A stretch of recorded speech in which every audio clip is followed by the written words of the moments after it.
The sound of shattering glass punctuates my sister's announcement like an exclamation mark. My mother's favorite crystal vase lies in pieces on the hardwood floor, knocked over by Lily's dramatic gesture as she waves her left hand, showing off an engagement ring that probably cost more than my monthly rent. "We're getting married in June," Lily squeals, completely ignoring the destruction at her feet. "And we want to have it at the Plaza Hotel." I'm Joy, and this is the moment my carefully constructed facade of family harmony finally cracks. My father's face drains of color. "The Plaza? Sweetheart, with your medical bills. Daddy, please, this is my special day. I've always dreamed of this." Of course she has.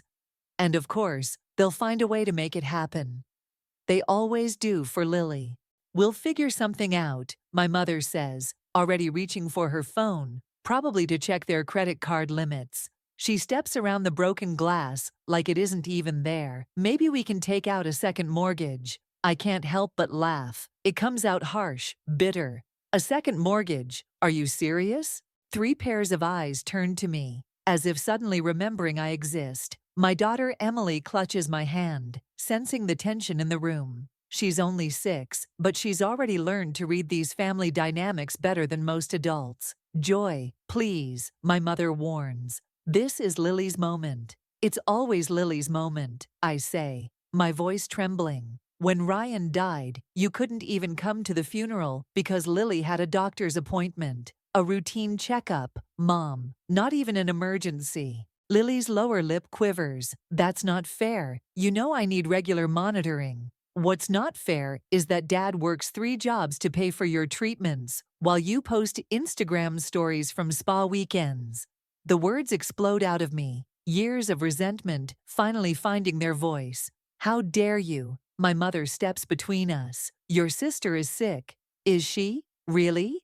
Because she looks pretty healthy when she's shopping at Nordstrom or having lunch at that new French place downtown." Lily bursts into tears, right on cue. My father moves to comfort her, but I'm not finished. "You kicked me out of my old room because Lily needed a recovery space. I was 8 months pregnant, and you made me sleep on the couch. That was temporary," my father says weakly. "Everything's temporary when it comes to me, isn't it? But Lily's needs, those are always permanent, always priority." My mother's face hardens. "If you can't be happy for your sister, maybe you should leave."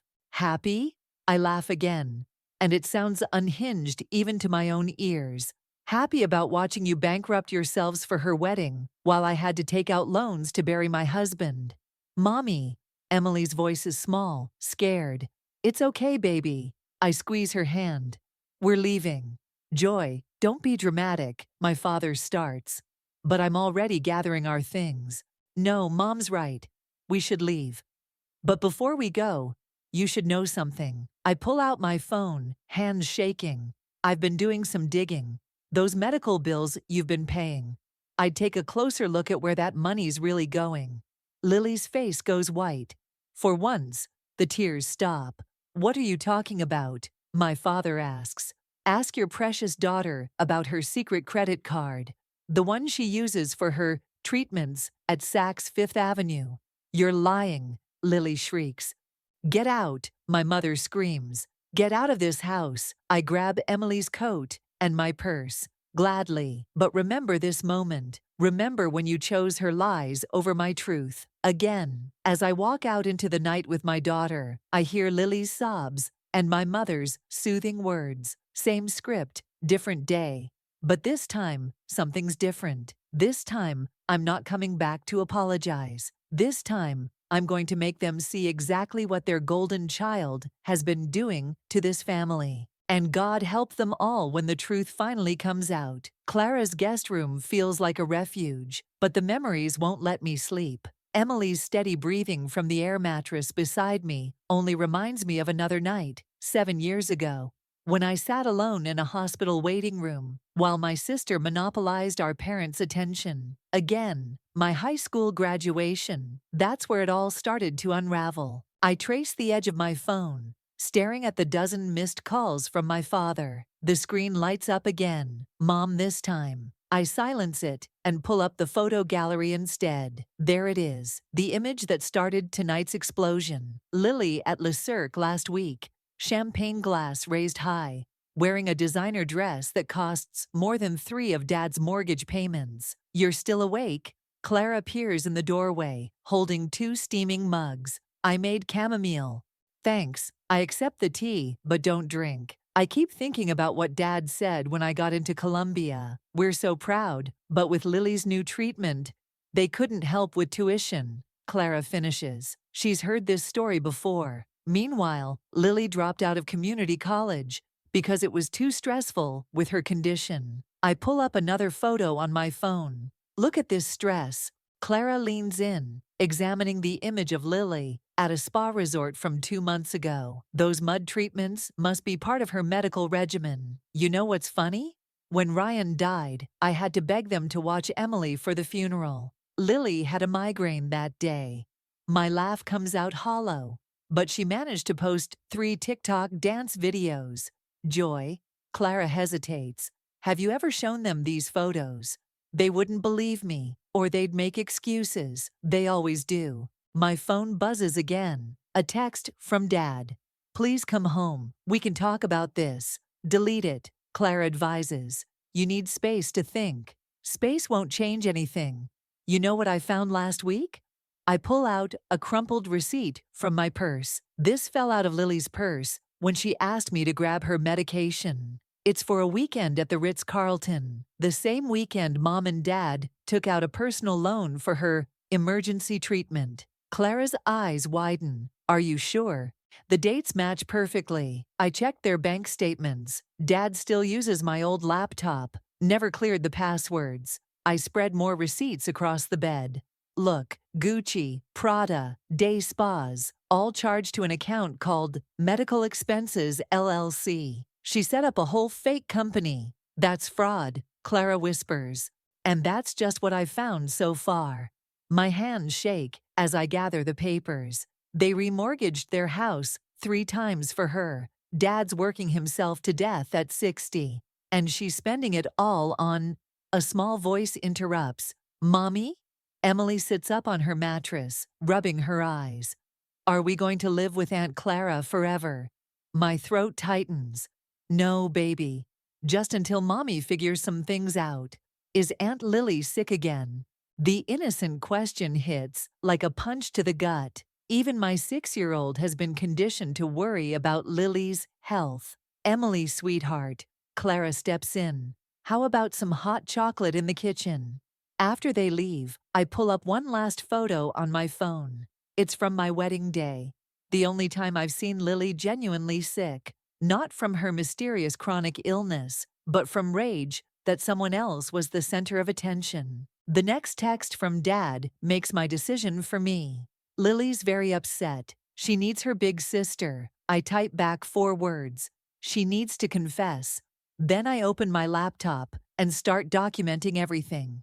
Every receipt, every bank statement, every social media post that contradicts her medical claims. 7 years of manipulation and lies, carefully cataloged in a growing spreadsheet. They wanted me to be the responsible one. Fine. I'll show them exactly how responsible I can be. My phone lights up one last time. It's Lily. You're just jealous because Mom and Dad love me more. I save the message, add it to my evidence file. Then I text back, enjoy it while it lasts, sis. The truth has a way of coming out. I close my laptop, listening to Emily's distant laughter from the kitchen. For the first time since Ryan died, I feel something other than grief or resentment. I feel powerful. Let them worry about what I'll do next. They've had years of peace while I swallowed their lies. Now it's my turn. The medical billing office smells like disinfectant and secrets. I adjust my name badge, borrowed from Clara's cousin, who works in healthcare administration, and smile at the receptionist. Just need to verify some insurance claims for the Martinez account. 3 years of customer service work taught me how to sound professional, detached. Inside, my heart hammers against my ribs. 20 minutes later, I'm staring at records that confirm everything I suspected. And worse, my phone vibrates. A text from Susan, Emily's nanny. Your mother stopped by the house again, wanted to see Emily. I ignore it, focusing on the screen before me. Lily's treatments at Metropolitan Hospital ended 2 years ago. The specialist she claims to see monthly doesn't exist. But the bills, the massive crushing bills my parents are drowning in, keep coming. Finding everything okay? The receptionist peers over. I nod, snapping photos discreetly with my phone. Just thorough documentation. Back in my car, I call Clara. It's worse than we thought. She's been forging medical documents, creating fake bills. The whole thing is a scam. Jesus. Clara breathes. What are you gonna do? Before I can answer, another call comes in. Dad. I switch back to Clara. I'll call you later. I answer his call, keeping my voice neutral. Yes? Joy, please. He sounds tired, more tired than usual. Your mother's a wreck. Lily's condition is getting worse with all this stress. Is it? The words come out sharp. When was the last time you actually saw her at a doctor's appointment? Silence. That's what I thought. She needs privacy with her medical. Did you know her specialist, Dr. Chen, doesn't exist? That Metropolitan Hospital hasn't treated her in 2 years. More silence. Then, what are you talking about? I have proof, Dad. Real proof. Bank statements, forged documents, everything. Your precious Lily has been. A text interrupts me, from Lily. Back off or I tell them about Ryan. My blood turns to ice. Joy? What proof? What are you? I'll call you back. I hang up, hands shaking as I open Lily's text thread. Me. What about Ryan? Lily. About what really happened that night, about whose fault it really was. The memory hits like a physical blow. Ryan, rushing to the hospital because Lily called, crying, claiming she needed emergency help. The rainy night, the truck he never saw coming. But she wasn't even there when he arrived. She was at a club downtown. I saw the Instagram posts later, time-stamped during her supposed crisis. Me, you wouldn't dare. Lily, try me. Mom and Dad would be devastated to learn their perfect older daughter killed her husband because she was too busy being jealous to tell him I'd called to cancel. My vision blurs. She's twisting it, manipulating the truth like she does everything else. But the guilt I've carried for 3 years, wondering if I should have told Ryan to wait, to verify Lily really needed help, rises up like bile. Another text from Susan. Your mother's still here. She's crying on the front porch. Emily's asking questions. I start the car, hands steady now despite the rage coursing through me. Two can play at manipulation. Me. Funny thing about proof, Lily. I have the club receipts from that night, the Instagram posts, the cell phone records showing you called Ryan for help while you were dancing at Vault. Wonder what Mom and Dad would think about that.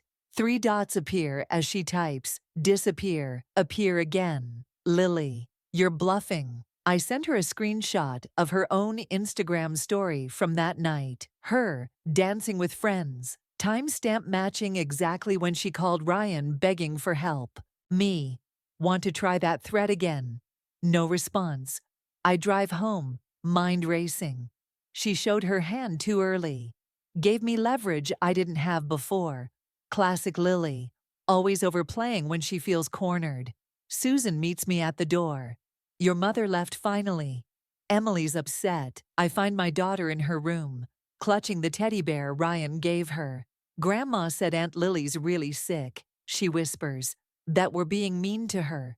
I sit on the bed, pulling Emily close. Sometimes people who seem sick are just really good at pretending, baby.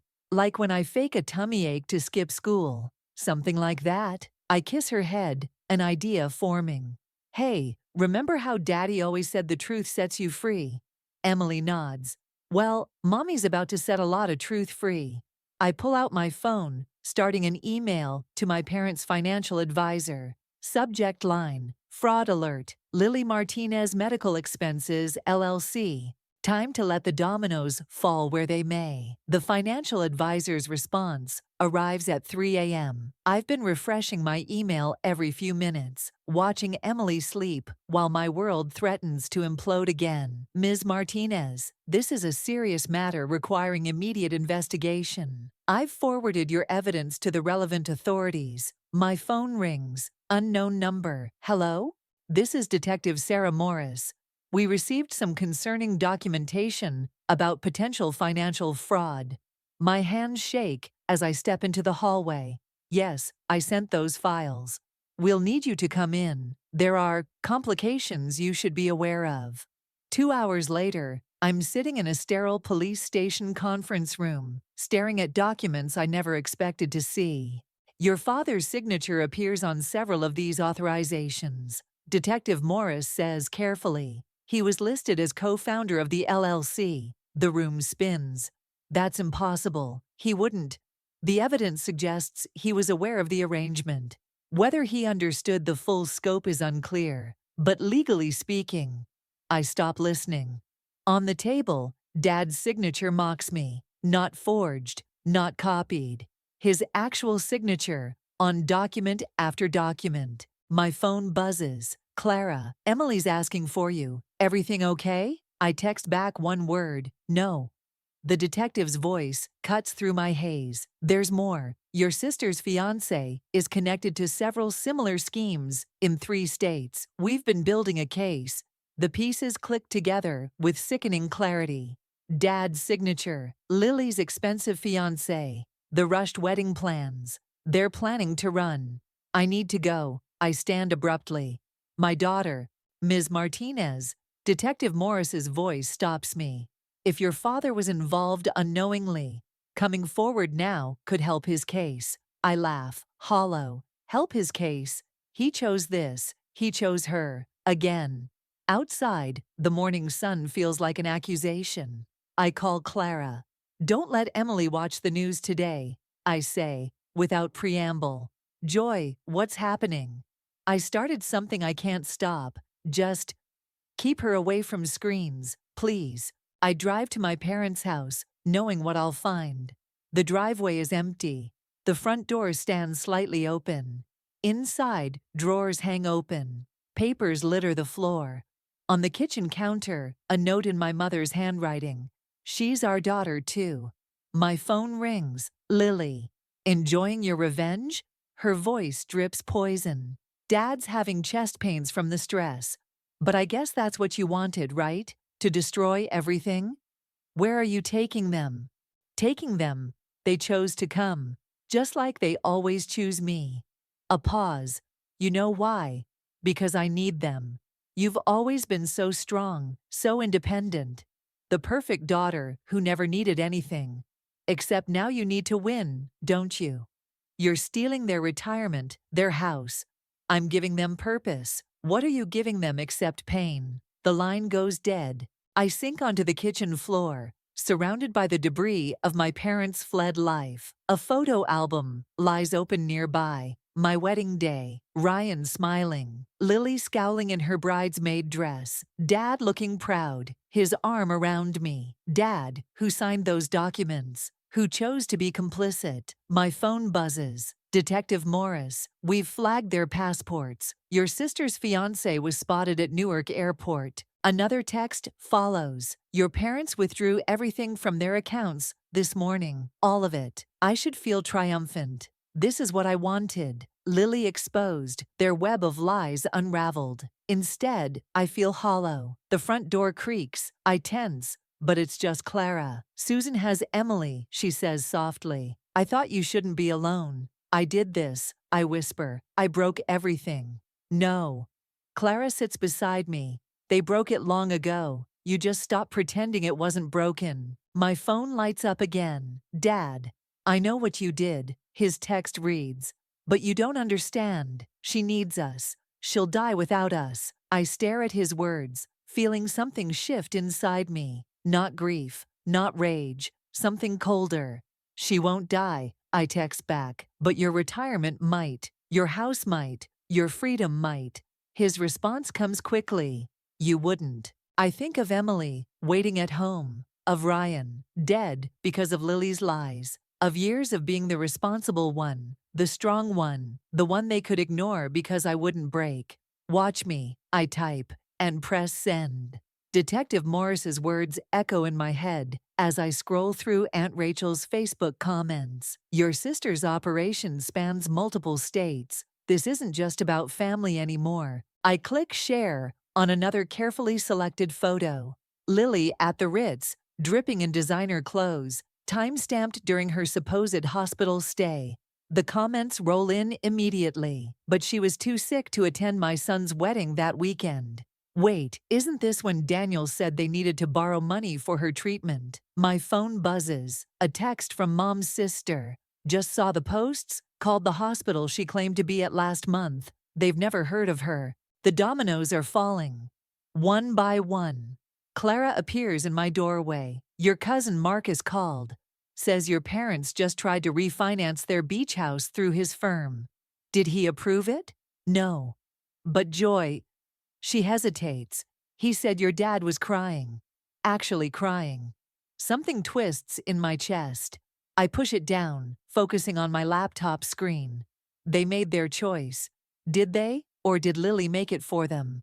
Before I can answer, my phone lights up. Detective Morris again. We've located your sister's fiancé, she says, without preamble. He's agreed to cooperate, claims your parents had no idea about the larger scheme. They knew enough, perhaps, but here's what you need to know. Your sister's pregnant. The world stops. What? 3 months along. She mentioned it during her fiancé's interrogation. Said that's why they needed to leave quickly.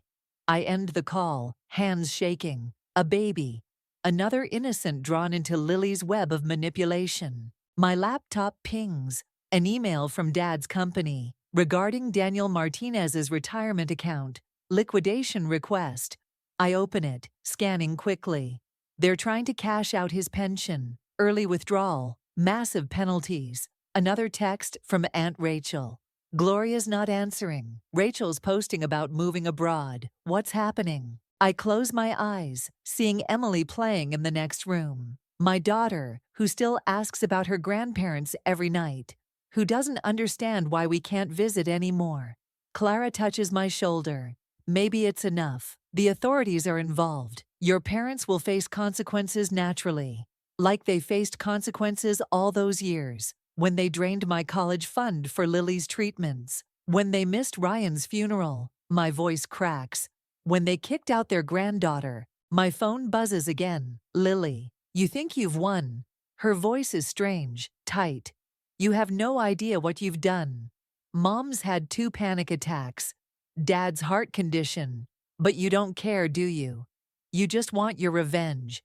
Says the woman stealing their retirement. I'm giving them what they want. A chance to save their daughter, their real daughter. And the baby, is that just another tool for manipulation? Silence. Then, how did your fiancé talked, Lily? It's over. Nothing's over. Her voice hardens. You think you're protecting them. Watch what happens when you take away their reason for living, their chance to be grandparents again. The line goes dead.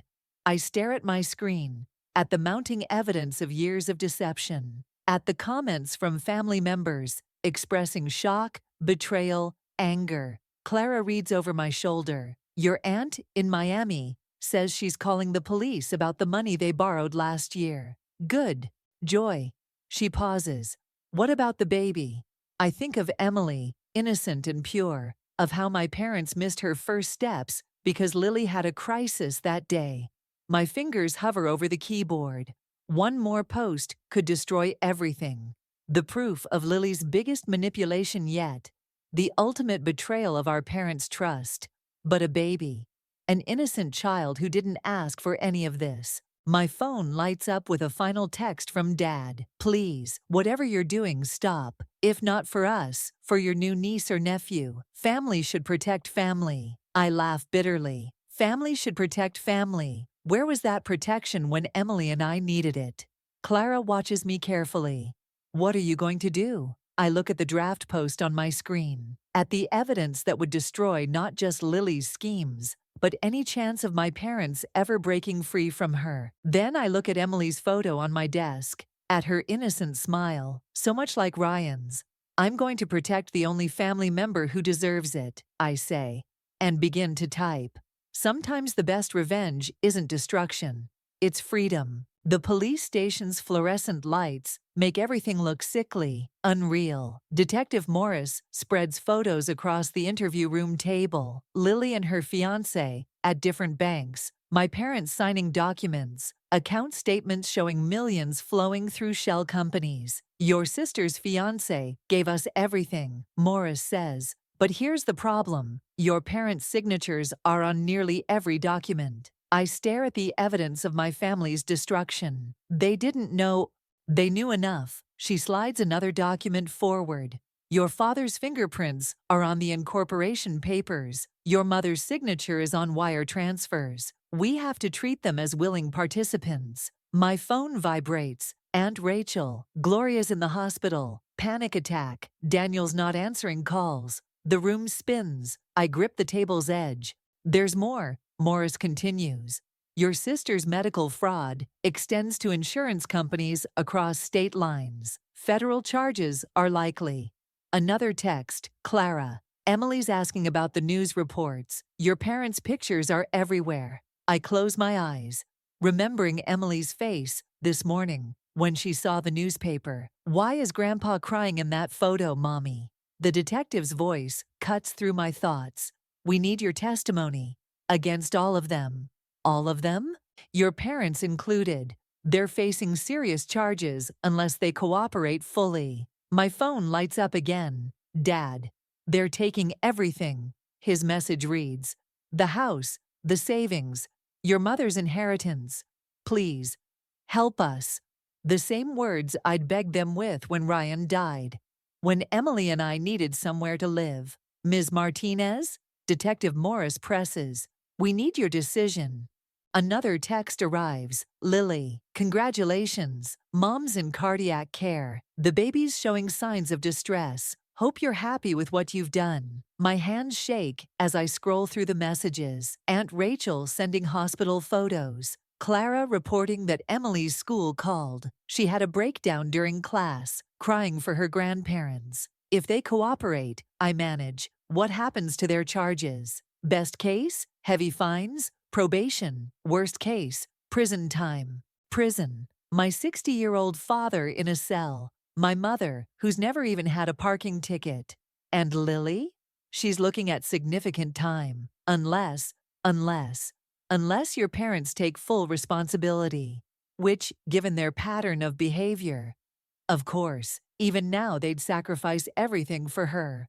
For the daughter who's destroying them. My phone buzzes one final time. A photo from the hospital. Mom unconscious in a bed, Dad holding her hand. His message beneath it breaks something inside me. We failed you. We know that now. But please don't let this be how our story ends. Ms. Martinez, Detective Morris's voice seems distant. We need your statement, today. I stare at the photo of my parents, thinking of Emily. Of how she'll grow up knowing I sent her grandparents to prison. Of the cousin she'll never meet. Lily's baby born behind bars. Can I have a moment? Outside the interview room, I call Clara. How's Emily? Sleeping finally. Joy. She asked if she did something wrong, if that's why her grandparents disappeared like Daddy did. The comparison hits like a physical blow. Ryan's death, Emily's loss, and now this. Another trauma I've brought into my daughter's life. What do? I whisper. What you've always done, Clara answers. Protect the ones who need protection. I think of my parents, signing whatever Lily put in front of them. Of Mom in that hospital bed. Of Dad working 3 jobs, thinking he was saving his daughter's life. And Lily, manipulating them all while carrying an innocent child. I return to the interview room. Detective Morris looks up expectantly. I need to revise my statement, I say. You're backing out? No. I take a deep breath. I'm changing the narrative. My parents were victims too. Here's what really happened.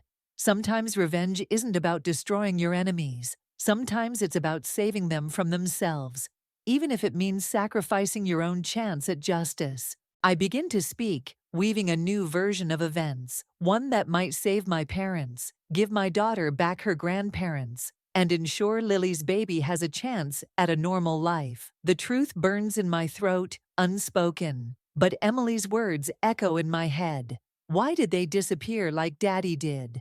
Some cycles of trauma have to end, even if I'm the one who has to break them. The hospital corridor stretches endlessly as I approach Lily's room. Through the window, I see her lying in bed, one hand on her swollen belly, our mother hovering nearby.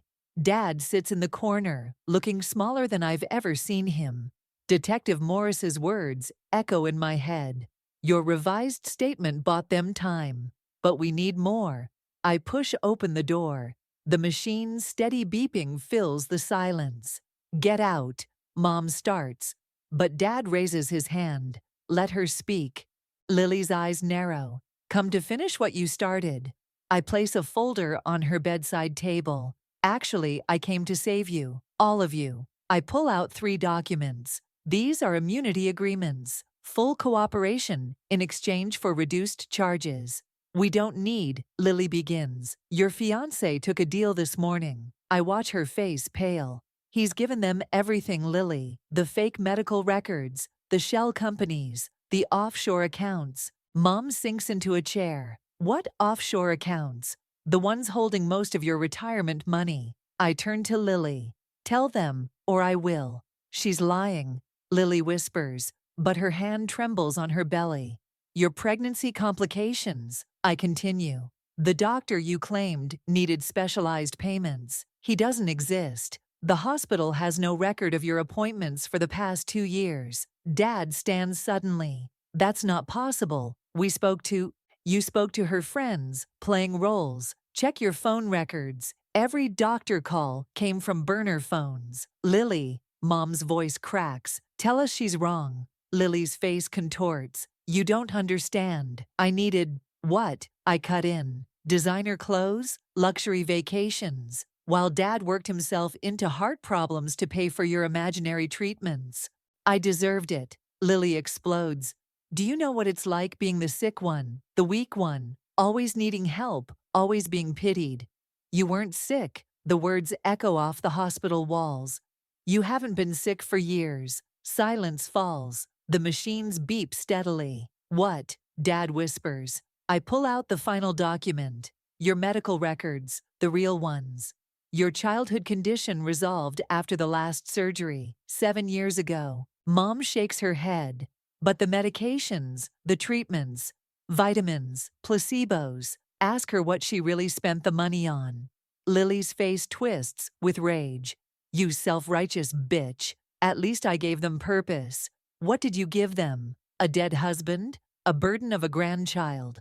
The words hang in the air like poison. That's enough. Dad's voice is different, harder. Joy. What are these immunity agreements? Sign them. Testify that you were manipulated, deceived. The DA will consider your age, your clean records. I meet Lily's eyes. All of you. Why would you help us? Lily demands. After everything. Not you, them. I gesture to our parents. And your baby. They deserve a chance at something better than your lies. Mom starts to speak, but a doctor appears in the doorway. Excuse me, Ms. Martinez. There's someone here to see you. Emily peeks around the doctor's leg, Clara behind her. My daughter's eyes find mine, then drift to Lily's pregnant belly. Is that my cousin in there? She asks innocently. The room freezes. Lily's hand tightens on her stomach. Mom stifles a sob. Yes, I say softly. And we're all going to make sure they grow up in a better family than we did. I place a pen on the bedside table. Sign the agreements. Take the deal. Or I walk out that door and let the FBI handle it. Dad moves first, reaching for the pen. Mom follows. They both look at Lily. Please, Mom whispers. For your baby. Lily stares at her stomach, then at Emily. Something shifts in her expression. The first real emotion I've seen from her in years.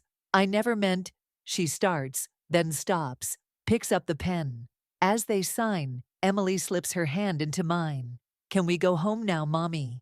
I squeeze her hand, watching my family sign away their secrets, their lies, their decades of manipulation. Yes, baby, we can all go home. Sometimes revenge isn't about destroying your enemies. Sometimes it's about forcing them to face the truth. And sometimes, in facing that truth, you find a way to build something new from the ashes of what was lost. The nursery walls are a soft yellow, catching the morning light. I watch Lily rock her daughter, her hospital bracelet still on her wrist, 3 days old.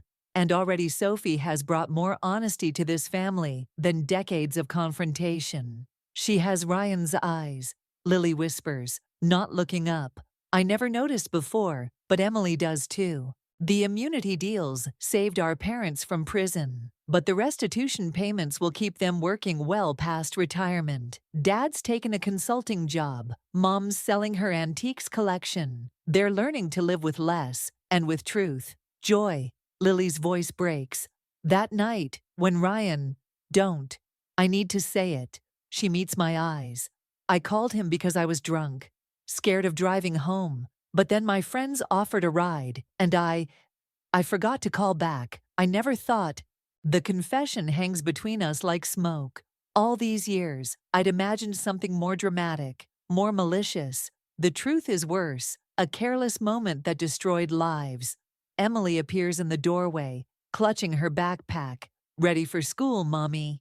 Say goodbye to your cousin, I tell her. She approaches the rocking chair carefully. Lily tenses, then relaxes as Emily gently touches Sophie's hand. I'll teach her everything, Emily promises solemnly, like how to color inside the lines and which swings go highest. Lily's eyes fill with tears. I'd like that. The doorbell rings. Our parents, right on schedule. They've been staying in a small apartment nearby, learning to navigate this new reality where their daughters are both strong and broken in different ways. Mom enters first, her designer clothes replaced by department store basics. We brought breakfast and paperwork. Dad adds, holding up a folder. The financial advisor has a plan for paying everyone back. Lily stiffens. I told you, I'll get a job as soon as… No, Dad cuts in. This is our responsibility. We enabled everything. It's time we face that. I watch them gather around Lily and Sophie, their voices soft, their movements hesitant, as if they're all learning a new language of family. Clara texts, court date confirmed. Lily's fiancé took the full plea deal. I delete it without responding. Some details don't need sharing. Some wounds need silence to heal. Joy. Mom touches my arm. We were thinking, there's that empty retail space next to Dad's new office. Perfect for a small business. If you still want to open that bookstore, the offer hangs there. Not a manipulation, not a debt, but a bridge. I'll think about it, I say. Emily tugs my sleeve. Can we show Sophie my room before school? Careful, Lily calls as Emily leads me away. She's still learning to trust. We all are. In Emily's room, surrounded by stuffed animals and crayon drawings, my daughter turns to me. Is Aunt Lily still sick? Not in her body, I answer carefully. But sometimes people get sick in their hearts. They forget how to be honest. Like when I said I didn't eat the cookies. Something like that. I smooth her hair. But she's getting better. We all are. Through the wall, we hear Sophie crying. Then Lily's gentle shushing. Mom's voice joins in, then Dad's quiet laugh. They sound happy, Emily observes. They're learning to be real, I tell her.